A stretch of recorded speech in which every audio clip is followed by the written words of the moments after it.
Hey everyone, Michael Simon here. Welcome back to Android Confidential. I got another phone today. I got two phones, the Mate 20 and the Mate 20 Pro by Huawei. And let me tell you, you're gonna want one, but you're probably not gonna buy it. Let me explain.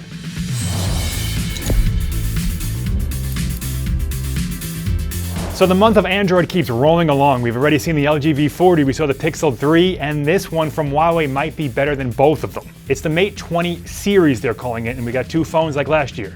The Mate 20 and the Mate 20 Pro. The Mate 20 has a 6.5-inch screen. The Mate 20 Pro has a 6.4-inch screen, so it's actually a little bit smaller. But it's higher resolution. We got Quad HD versus Full HD on the Mate 20.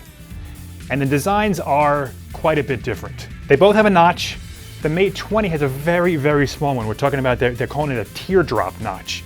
And if you remember the Essential phone or the Oppo phone from a couple months ago, it's just that little lens. It's very, very small. The Mate 20 Pro has a much wider one. That's because it has a 3D sensing camera like the iPhone XS.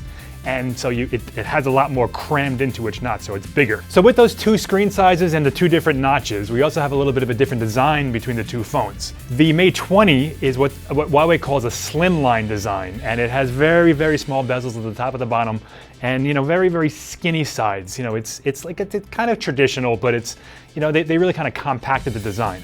On the Pro, they are mimicking the Samsung Galaxy S9 Note 9 design, and it has those curved OLED edges. So it feels really nice, it looks really nice. It kind of has that pseudo infinity design where you can't really see where it ends and it kind of blends into the sides of the display. Flip the phones over and they're both very similar. They have an all-glass design and Huawei has a whole new palette of colors. My favorite it's called Twilight, and it's like a gradient from purple to blue, and it kind of reflects the light and it's very shimmery. It looks really nice. And at the center of both of them, instead of a single or a dual camera, we got three cameras. And it's in this unique kind of square format. So we have the three lenses and an L, and then there's the flash in the top left. It's very, very distinctive. It looks cool when you're using it. People are gonna say, what is that? It's a great design element. And it's got a very distinctive, very kind of unique design. It's unlike anything I've seen on any other phone, Apple or Android. And just the level of craftsmanship here is very impressive. When I held them, I didn't want to put them down. I wanted to take them home with me. This is an almost like Apple-like level of design. The way the back blends into the front. Huawei did a killer job with these phones. And along with that unique design, Huawei is also using its own chip, as we know. This is the Kirin 980, and it's the first phone to use it. I only spent maybe about 10 minutes with it, but man, is it fast. I've seen tons of Snapdragon 845 phones, and they kind of vary, but Huawei really optimizes this for their phone, and it's like what Apple does with the H series chips, and it is just a speed demon. So we've also got wireless charging. The Pro charges at 15 watts, which is really fast compared to most other phones. But get this, you can actually use it as a charger.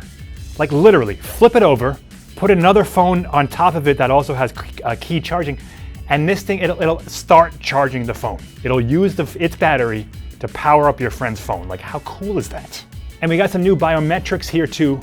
On the Pro, I said before, we have that bigger notch. Inside that notch is a 3D sensing camera for facial recognition, secure facial recognition, 3D facial recognition like Apple does. And there's also no fingerprint sensor anymore on this. The Mate 20 has one, but the Mate 20 Pro doesn't.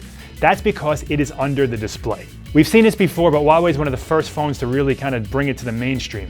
And it has a fingerprint sensor under the display that I tested it out and it worked pretty well. I don't know how it'll work in everyday use and over again, but setting it up and using it to unlock was surprisingly, really accurate. And these phones are also loaded up with AI.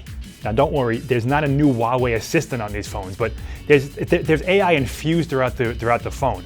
That's due to a new dual neural processing unit that kind of powers all of this. Huawei says there's like 134% increase in detection, and now it can detect objects and then like things on that object and all that. All you're gonna care about is how this affects the camera. And the camera is awesome. So we already know that Huawei makes excellent cameras in their smartphones, and the Mate 20 just takes it to another level. What's cool about this is that there's no separation between the two phones. The Mate 20 and Mate 20 Pro have the same camera. We have a 40 megapixel main lens. We got a 20 megapixel wide lens, and we have an 8 megapixel 3x zoom lens. And like the LG V40, these are all independent lenses, so you can access all of them, any of them, as you see fit. You want to take a standard shot, you want to zoom, you want a wide angle shot, just tap and go. And as I said before, we got AI do all of this. So if you point at a nature or a person, the screen will let you know that this is what we're looking at. It'll adjust accordingly. Huawei even says that their improvements to the AI engine means that you can do this with video now too.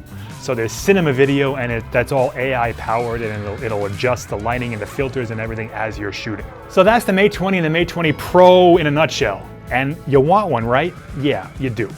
But you might not want to buy it because Huawei isn't making a version for the US. This has to do with the whole thing with Congress, and we heard about that months ago. So they just said, you know what, we're not doing it. We're not going to waste our time making a US version.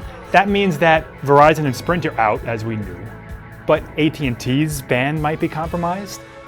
T-Mobile's band might be compromised, their new 600 megahertz band. We don't know what kind of upload and download speeds we're going to get when we buy the international unlocked version, and that just sucks. So check out my full review on PC World of these phones if I ever get them. Be sure to subscribe to our PC World YouTube channel where you can check out all of our Android and PC coverage. Yell at me in the comments if you have something to say, and I'll see you next time.